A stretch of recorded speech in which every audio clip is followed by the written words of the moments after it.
दूसरा फिर आप कहते हैं कि किसी रुकन ने पैसा नहीं लिया। ये बात आप अपने घर बैठकर करते ना तो लोग शायद मान लेते। होने क्या वाला है? क्या तहरीक अदम एतमाद की नौबत भी आएगी? उससे पहले कुछ हो जाएगा? सिंध हाउस में लोगों को रखा हुआ है और ये ज़मीर खरीदने के लिए लोगों के रेट लगाए जा रहे हैं, पैसे बांटे जा रहे हैं। सब्सक्राइब करें और बेल दबाएं ताकि कोई खबर रह न जाए।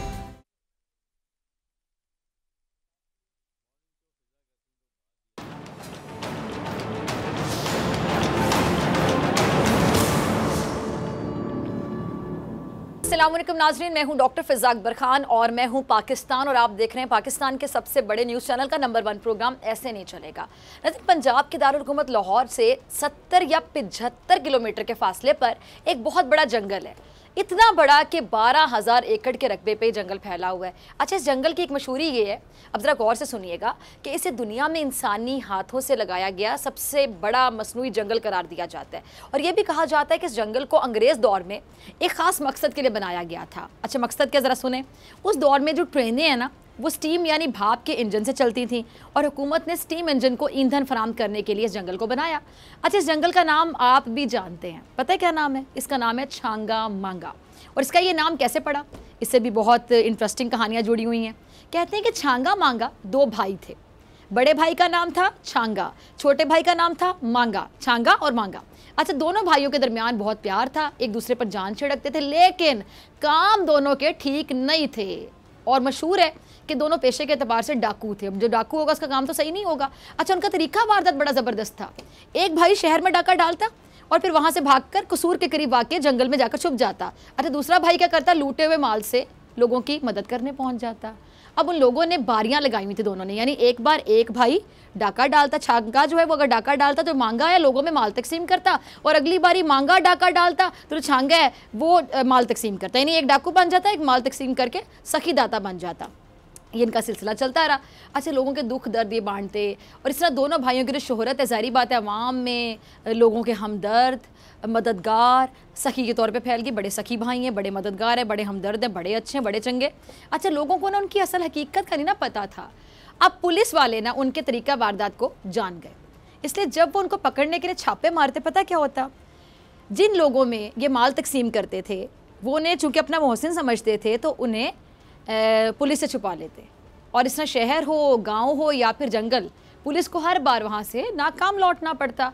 अच्छा, इन भाइयों का नाम इतना मशहूर हुआ कि बाद में उस जंगल का नाम ही छांगा मांगा पड़ गया। अच्छा, अब इस कहानी में कितनी हकीकत है, कितना फसाना है, इसके बारे में कोई मुस्तनद हवाला मौजूद नहीं है, लेकिन लोगों में कहानी बहुत मशहूर है।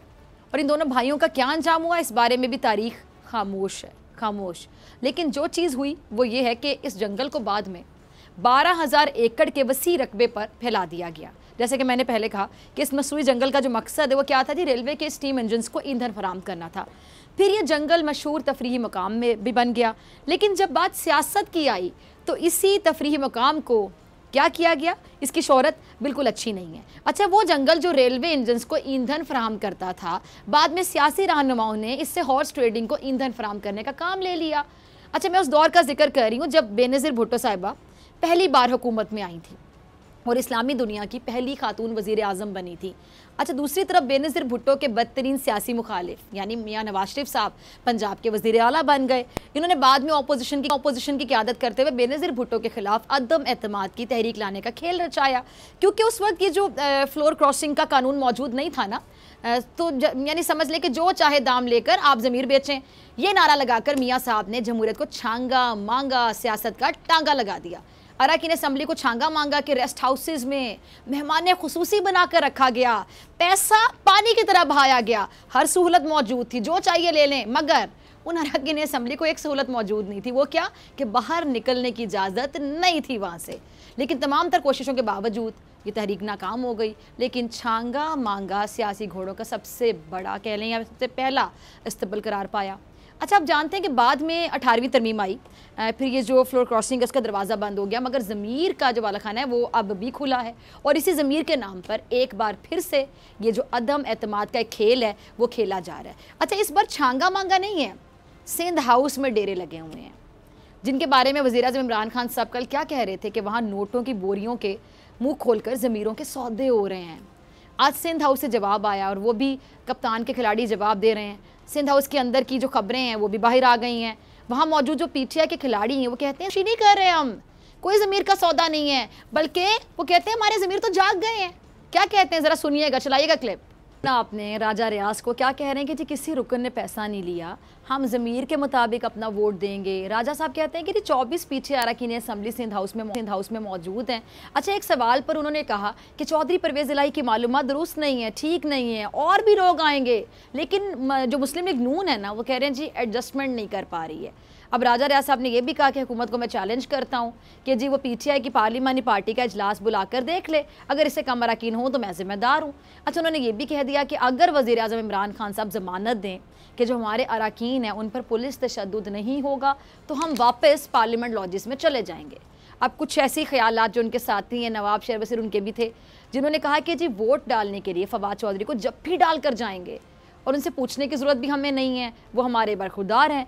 उन्होंने ये भी कहा था कि जी ये बड़के हैं, वो हमें गधे और खच्चर कहेंगे तो फिर भलाई की क्या तवक्को करेंगे। अच्छा, मैं सलाम करती हूँ राजा रियाज साहब आपको कि आपके साथियों को कि आपके ज़मीर बाजमात होकर जागे हैं, इतने मतलब बाजमात होकर जाग गए, बहुत अच्छी बात है। ज़मीर की खरीदारी नहीं होनी चाहिए, बल्कि ज़मीर की जो बेदारी है ना यही होनी चाहिए।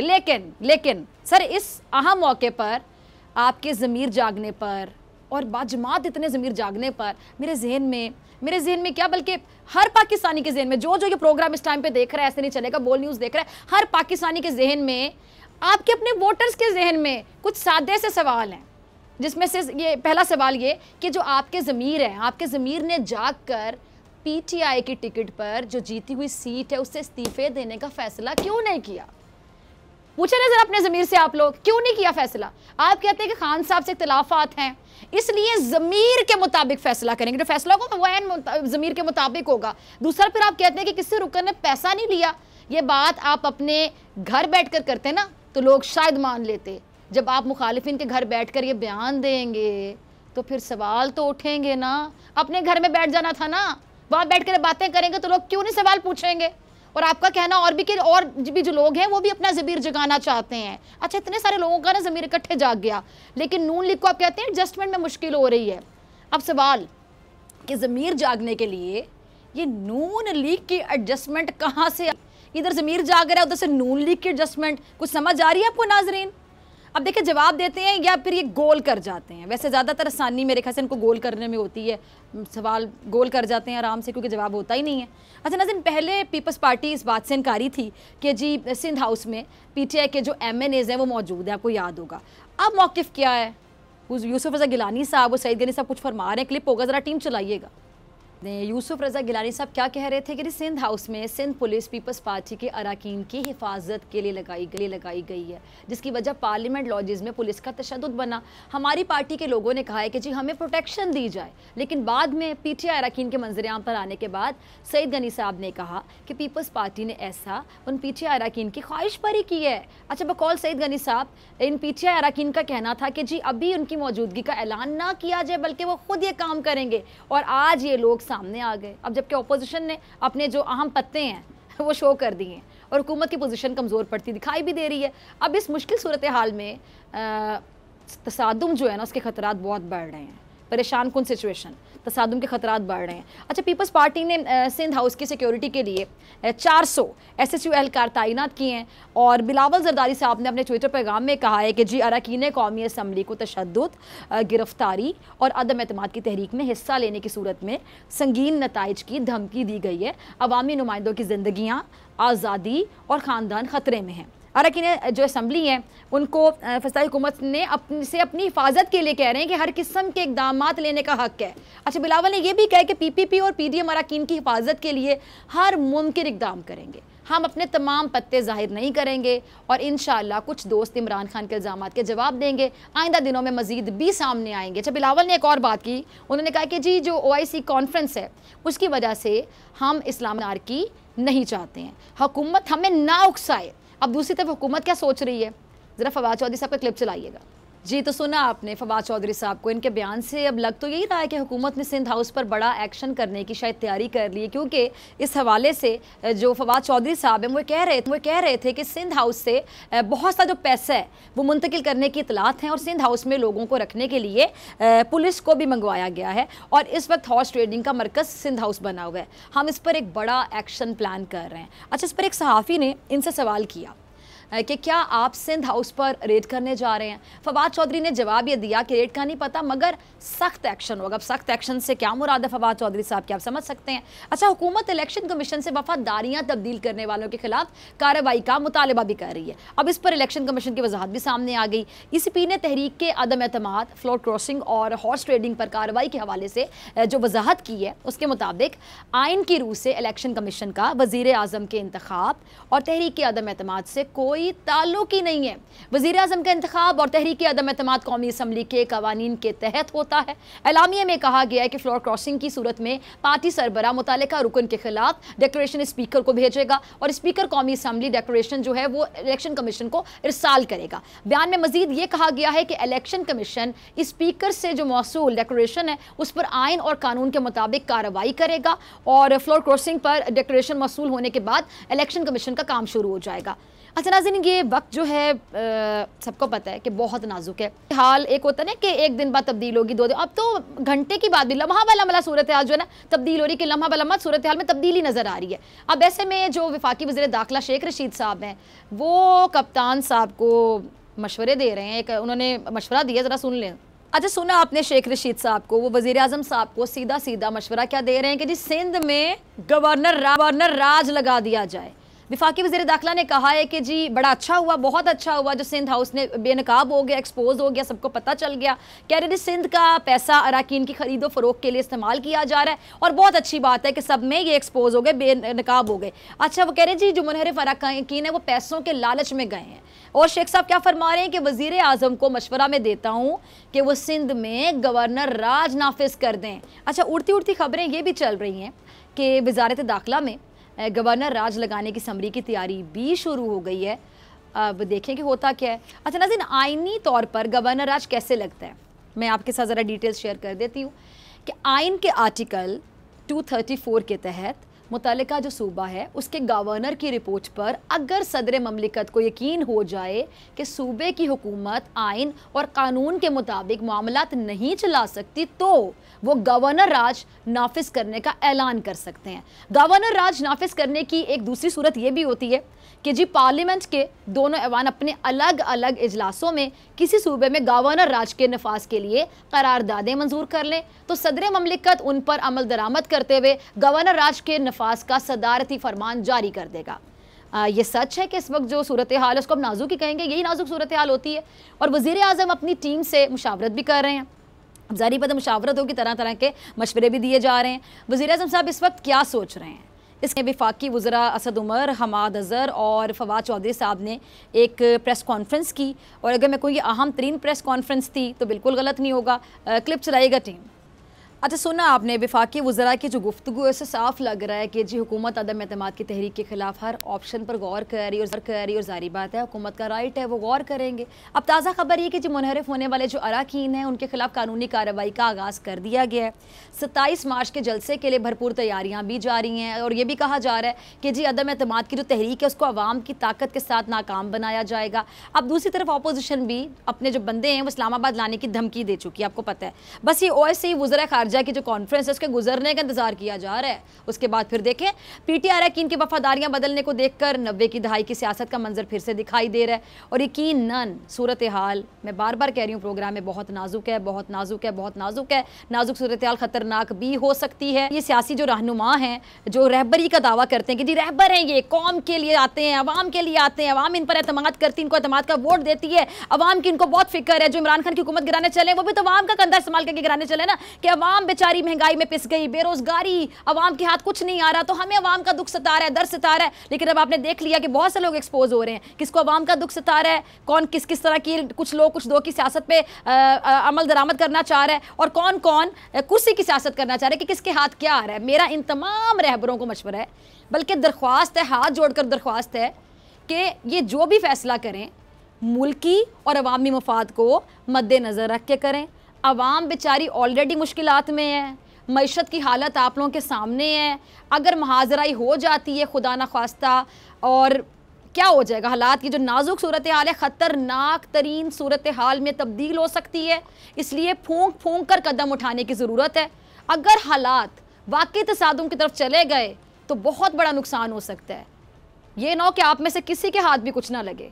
ऐसा अगर हो गया, बहुत बड़ा नुकसान हो गया, तसादुम हो गया, तो फिर निज़ाम कैसे चलेगा? ऐसे नहीं चलेगा। मिलते हैं ब्रेक के बाद।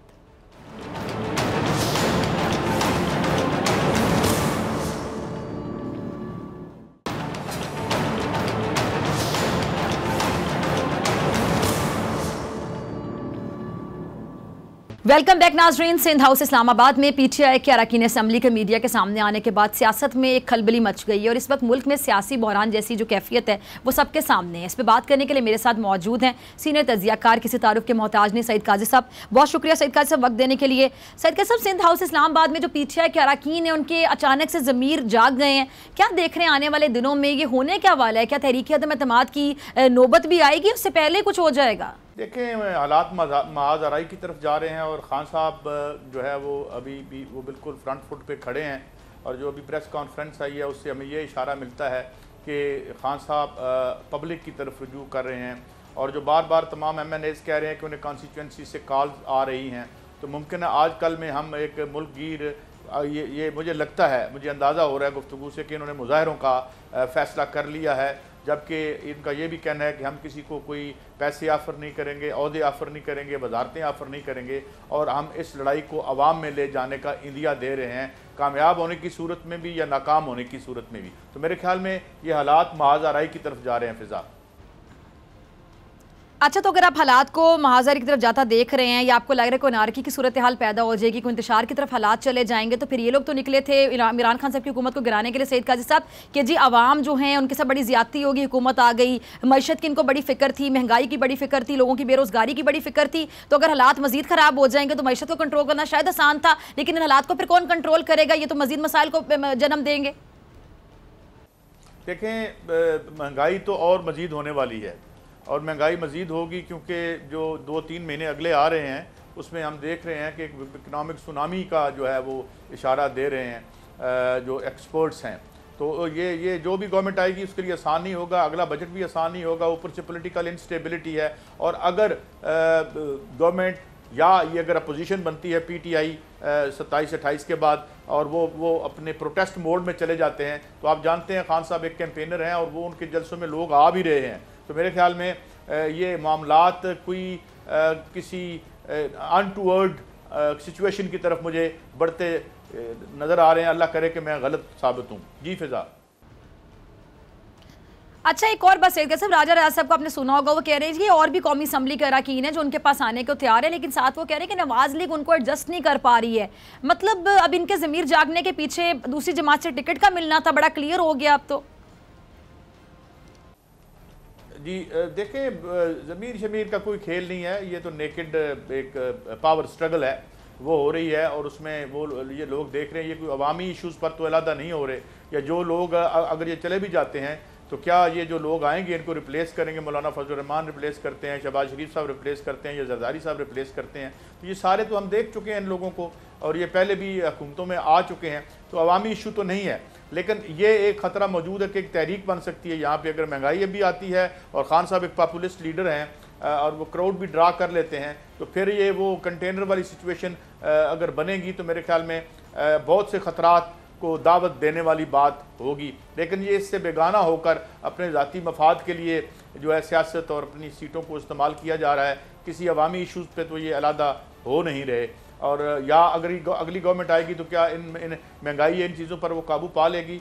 मुझे इस बारे में बड़ा शक है, बल्कि पॉलिटिकल इंस्टेबिलिटी बढ़ेगी। अभी जो उन्होंने अपने जो यानी अगर मैं इस्ताराती या सिम्बॉलिकली बात करूं तो अपने डैगर्स जो आस्तीनों में छुपाए हुए हैं वो भी बाहर निकल आएंगे। अगली हुकूमत बनाने पे भी इनकी लड़ाई होगी। जब एक कॉमन दुश्मन जो इनका इमरान खान है, सियासी दुश्मन, वो हटेंगे तो इनकी अंदर की लड़ाइयाँ नजर आएंगी और फिर ये हुकूमत के हिस्से बकरों पर खींचातानी, तो इस किस्म का माहौल हमें बनता नजर आ रहा है, which will not be very pleasant. अच्छा सईद काजी साहब, ये जो शेख रशीद साहब ने ठीक है, अभी शेख रशीद साहब ने जो इमरान खान साहब को गवर्नर राज लगाने का मशवरा दे दिया सिंध में, इस मशवरे को आप कैसे देख रहे हैं?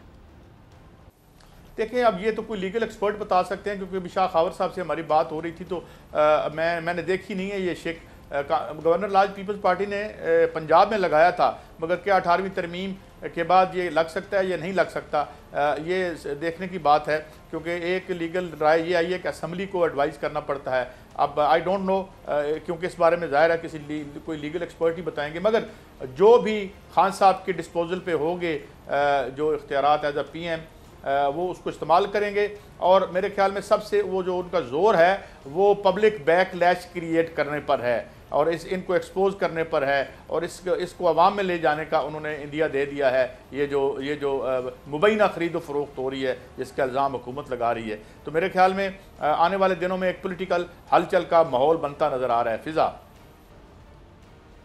अच्छा सैयद कैसब, ये जो अभी वफाकी वज़रा जो प्रेस कॉन्फ्रेंस कर रहे थे, आपने उनको भी सुना होगा, हमाद अज़हर साहब, फवाद चौधरी साहब, असद उमर साहब, उनकी तमाम बातें भी आपने सुनी होंगी। इसके साथ साथ हॉर्स ट्रेडिंग के हवाले से जो बातें हो रही, इमरान खान साहब खुद जलसे में कह चुके हैं कि लोगों के रेट लगाए जा रहे हैं। फिर आपने देखा होगा मियाँ वो जावेद जो हैं, जावेद लतीफ़ साहब, उनका एक क्लिप बड़ा वायरल हुआ है काशिफ अब्बासी के शो का, कि जिसमें वो खुद ये कह रहे हैं कि आप हॉर्स ट्रेडिंग को खुद मान रहे हैं कि हम कर रहे हैं, तो उन्होंने आगे से जो जवाब दिया आपने वो भी सुना। तो इसका मतलब है कि हॉर्स ट्रेडिंग वाला जो एक ट्रेंड है वो वाकई इस टाइम पे उरूज पर है, मंडियाँ लगी हुई, लोगों के ज़मीर बिक रहे हैं, खरीदो फरोख्त का मामला और रेट लगाए जा रहे हैं। तो ये तो अगर देखा जाए तो जुर्म है बेसिकली, तो कोई पूछने वाला नहीं है, कोई पकड़ने वाला नहीं है, इस सिलसिले को कैसे रोका जाएगा? देखिए, ये सारे हैंड इन ग्लव हैं, इस निज़ाम के सारे बेनिफिशरी हैं, इदारों में बैठे हुए लोग कंप्रोमाइज्ड हैं, और वो जो एक ये बेसिकली रूलिंग इशराफिया काले पैसे के मुख्तलिफ धड़ों की आपस में टकराव और लड़ाई है। इसमें अवाम कहीं फिक्र नहीं करते।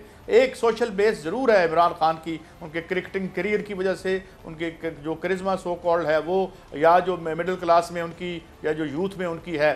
लेकिन एक बात ज़रूर है कि आने वाले दिनों में जब माशी बोझ अवाम पर बढ़ेगा तो लोग अपनी उसको वेंट देने के लिए खान के पीछे आ सकते हैं। उनके अपने दौरे हुकूमत में जो जलसे 3-4 उन्होंने किए हैं उसमें बड़ी तादाद लोगों की नज़र आई है, और बाहर जाके उनके पास मजलूमियत कार्ड भी होगा, ऊपर से एक महंगाई का तूफ़ान हमें आता नज़र आ रहा है वो होगा। तो ये रिजेंटमेंट जो है वो एक इस निज़ाम के लिए कोई अच्छा शगुन नहीं होगा अगर इन्होंने एमिकेबली इसको ना किया। तो ये मुझे आने वाले दिनों में माजराई बढ़ती नज़र आ रही है। भले ये कामयाब होती है, भले ये नाकाम होती है, ये लड़ाई बढ़ेगी। जी फिजा। अच्छा, तो सही साहब, ऐसे में इमरान खान साहब के पास क्या क्या ऑप्शंस हैं? आपको क्या लगता है कि इमरान खान साहब इस बहरान से निकलने के लिए क्या कर सकते हैं? अब आइंदा आने वाले दिनों को आप कितना इंपॉर्टेंट देख रहे हैं? क्या कर सकती है सिटिंग गवर्नमेंट इस टाइम? देखिए, उनके पास सिवाय असम्बली तोड़ने के as prime minister of Pakistan तमाम इख्तियारात मौजूद हैं। सिर्फ वो असम्बली नहीं तोड़ सकते, वो ये तमाम इख्तियारात जो है इवन डी सीट होने के बाद भी जब तक नया PM आता नहीं है वो इख्तियारात उनके पास होते हैं। लेकिन ये कि वो क्या करेंगे, तमाम ऑप्शन उनके पास मौजूद हैं सिवाय एक ऑप्शन के कि वो अब असम्बली नहीं तोड़ सकते। मगर जो बात हमें नजर आई है वो मेरे ख्याल में अवाम में अपना मुकदमा अवाम में लेके जाएंगे। जी सईद काजी साहब, बहुत शुक्रिया आपके वक्त के लिए। नाज़रीन, आपसे मुलाकात होगी इस ब्रेक के बाद।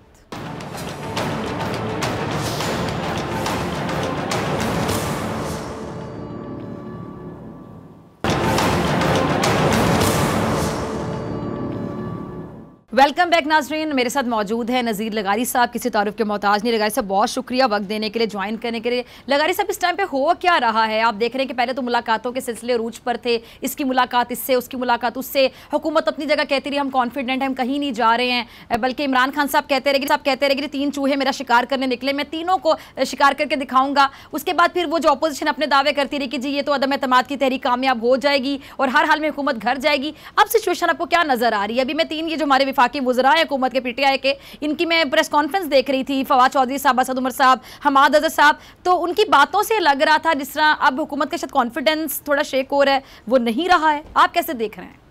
नहीं, वो तो उससे पहले शिबली फराज साहब से बात हो रही थी जब मैं एक शो में बैठा हुआ था, तो हमारे ही एक शो में बैठा हुआ था, तो उस वक्त लग रहा था कि वो उनकी ज़ुबान में नुकरत है और उनको मालूम हो चुका है कि सूरत हाल वैसी नहीं है। तो अब तक ये दावे होते रहे हैं कि 24 अरकान जो हैं वो उनके पास हैं, अपोजिशन के पास हैं, और अब इसके बाद तो मेरे ख्याल में किसी और चीज़ की ज़रूरत नहीं रहती है इसका मतलब यह है कि तहरीक अदम एतमाद तो पास हो गई, यानी वो तो नहीं रहती है। मेरे पास 34 नाम हैं जिनके साथ राब्ते हुए और जिनके साथ कामयाब राब्ते हुए हैं, और उनमें से कुछ उनके पास मौजूद हैं। तो अगर आप कहें तो मैं 34 नाम इस आपके प्रोग्राम में पेश कर देता हूँ। कुछ लोगों के नाम आ चुके हैं, कुछ अगर आप कोई नाम बताना चाहें बता भी सकते हैं लगारी साहब, उनमें से कुछ नाम अगर आप बताना चाहें बेशक बता दें। मैं ये अर्ज कर रहा हूँ कि जिनके साथ कामयाब राब्ते हुए हैं उनमें सरदार अमजद फारूक खोसा डरागादी खान से, रियाज महमूद मज़ारी राजनपुर से, झंग से साहबजादा महबूब सुल्तान, साहबजादा अमीर सुल्तान, गुलाम बीबी भरवाना, झंग पूरा साफ हो रहा है, ख्वाजा शिराज महमूद डेरा गादी खान से, चौधरी आसिम नज़ीर जो हैं ये फैसलाबाद से, राजा रियाज फैसलाबाद से, रज़ा रसुल्ला फैसलाबाद से, डॉक्टर अफजल ढांडला जो हैं ये भक्कर से, और सनाउल्लाह मस्ती खेल ये भी भक्कर से हैं। अब भक्कर से साफ़ हो रहे हैं, फैसलाबाद से बड़ी जो है वो शख्सियात जा रही हैं। मखदूम समीउल हसन जो है गिलानी ये बहावलपुर से, बिहारी से चौधरी ताहिर इकबाल, मुल्तान से राना कासिम नून ये सामने आ चुके हैं। आमिर तलाल गोपांग मुजफ्फरगढ़ से ये सामने आ चुके हैं। आमिर सुल्तान चीमा सरगोजा से, मेजर ताहिर सादिक अटक से, सरदार नसरुल्लाह दरीशक राजनपुर से, जावेद इकबाल विडाज रहीम यार खान से, अहमद हसन डिहड़ मुल्तान से, मुजाहिद अली मरदान से, अब्दुल शकूर कराची से, और रियाज फतियाना टोबा टेक सिंध से, मोहम्मद इब्राहिम मुल्तान से, भक्कर से मैंने बता दिया, सनाउल्लाह मस्ती खेल हाफिजाबाद से, शौकत अली भट्टी। लगारी साहब ये तो फिर तहरीक अदम एतमाद तो फिर कामयाब क्योंकि 172 चाहिए थे, मतलब इनको 10 और चाहिए थे, तो वो 10 से तो बहुत ज़्यादा हो गए। मैं बता रहा हूँ ना कि मेरे पास तो 34 नाम मौजूद हैं, इनमें से बेशतर तो सामने आ चुके हैं, बाज़ ऐसे हैं कि जो इनके सामने नहीं आए हैं वो कहीं और होंगे। तो वो तो अच्छा लगारी साहब मैं सॉरी आपकी बात काट रही हूँ, मैंने अभी आपके जब आप गुफ्तगू कर रहे थे एक पॉइंट मेरे जहन में आया, मैं आपकी बात कंप्लीट होने देना चाहती थी, मैं चाहती थी मैं आपको दरमियान में ना काटूं। ये जितने आप नाम ले रहे हैं, आप एरियाज का भी बता रहे हैं, ज़्यादातर लोग जनूबी पंजाब से हैं, इसका मतलब है वहाँ के लोग ज़्यादा नाराज़ हैं हुकूमत से। वो इसलिए नाराज़ हैं, इन्होंने वादा किया था कि हम सूबा देंगे ना, फिर ये एक अजीब तरीके से सूबे के बारे में आपको पता है कि हर मौके पर जो है इन लोगों ने बात उठाई है। डॉक्टर अफजल ढांडला ने बात उठाई, सनाउल्लाह मस्ती खेल ने बात उठाई, समीउल हसन गिलानी से इन्होंने बाकायदा रेजोल्यूशन पास करवाई, सारा कुछ करते रहे, लेकिन उस तरफ अमली कदम नहीं उठाया। असल मसला ये है कि ये सराइकी सूबे के बारे में कहते रहे, हम बना रहे हैं, बनाते हैं, लेकिन अमलन कुछ नहीं किया, तो जाहिर है वो पूरे का पूरा बेल्ट नाराज़ हुआ है और वो लोग जो हैं उनका साथ नहीं दे रहे हैं।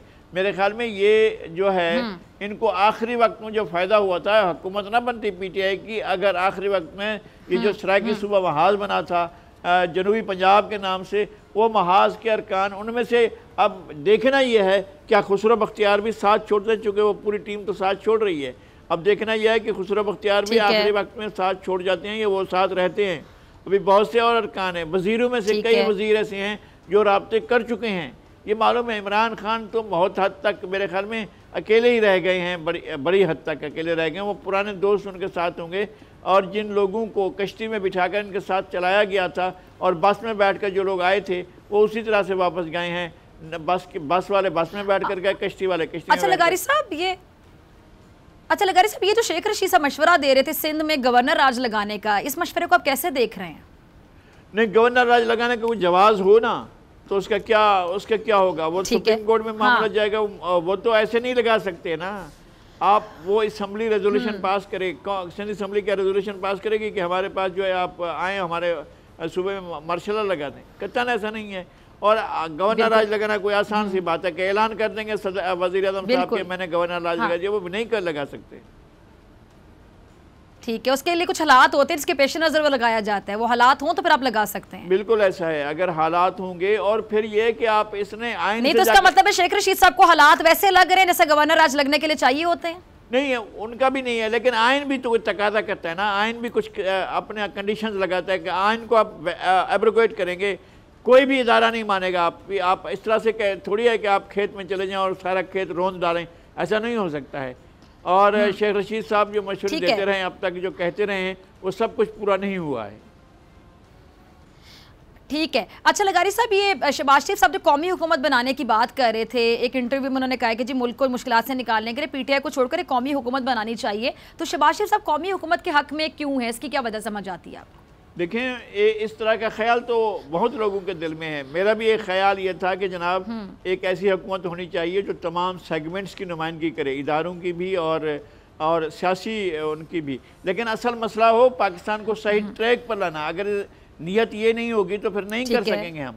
नीयत ये हो कि पाकिस्तान की समत बदल चुकी है, पाकिस्तान मुश्किल हालात में आ गया है और पाकिस्तान के ऊपर बहुत से मसाइल के बादल छा गए हैं। लिहाजा सब फरीक मिलकर बैठकर इस मसले को हल करें, और अगर इस मसले को हल करने के लिए सारे फरीक मिलते हैं तो अच्छी बात है। मेरा ख्याल है कि ये वक्त नहीं आया है कि कोई इस तरह की कौमी हुकूमत तश्कील दी जाए, ऐसा कोई वक्त नहीं आया है। अब भी चीज़ों को ठीक किया जा सकता है। अगर तारीख-ए-आज़म एतवार पास होती है तो लोगों में एक नई उमंग पैदा होगी, एक नया जज्बा पैदा होगा, नए जज्बे के साथ लोग साथ चलेंगे और हुकूमत को भी कुछ करने का मौका मिलेगा। एक चीज़ पर चल रहा था, मैं एनआरओ नहीं दूंगा, वो एक इंतकाम की सियासत चल रही थी, एक विक्टिमाइजेशन की सियासत चल रही थी जो नहीं चलती थी, इतना अरसा नहीं चलनी थी।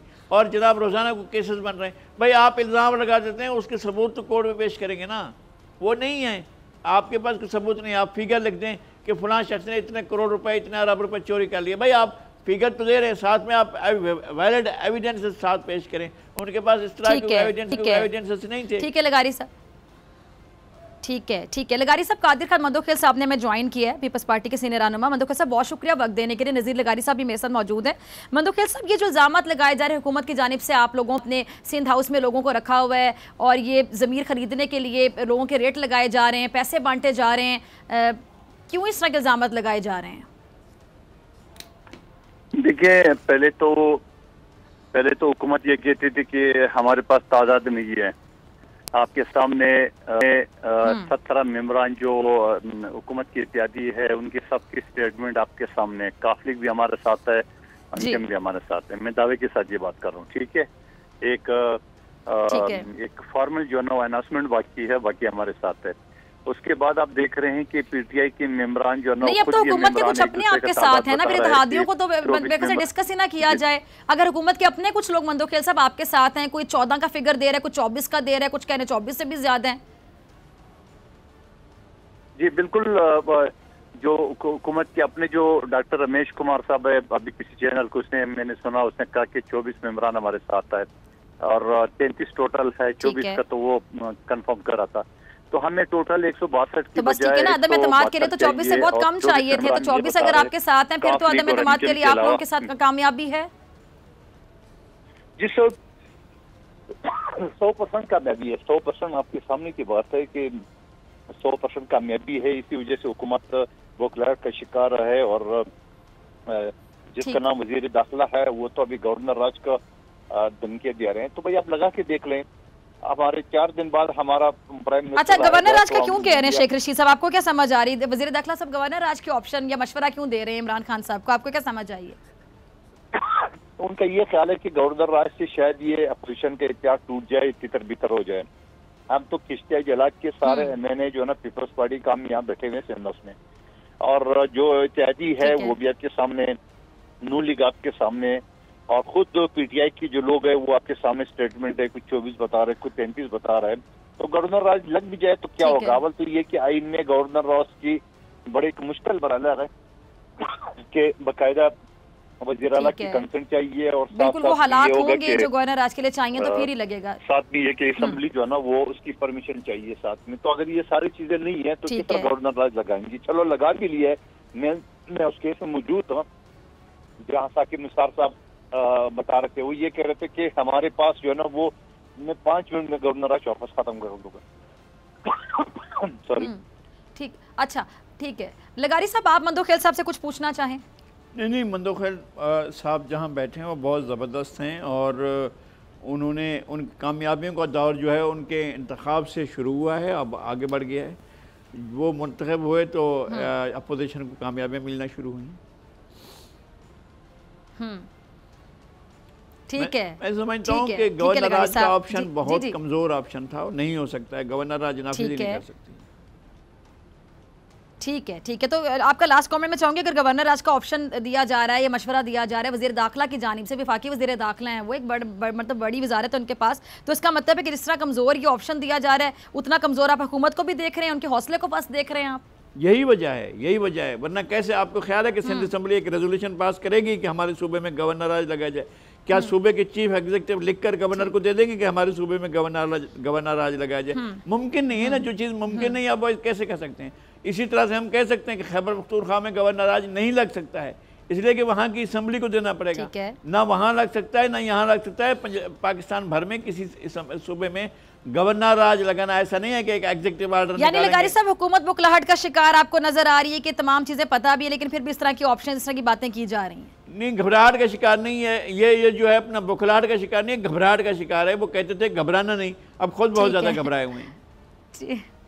ठीक है जी, बहुत शुक्रिया लगारी साहब आपका भी, मंदोखेल साहब आपका भी। डॉक्टर फिज़ा अकबर खान को दीजिए इजाजत, आपसे मुलाकात होगी इंशाल्लाह कल सेम टाइम सेम चैनल। अगर जिंदगी ने वफा की, दुआ में याद रखेगा, अपना बहुत ख्याल रखेगा। अल्लाह ने के बाद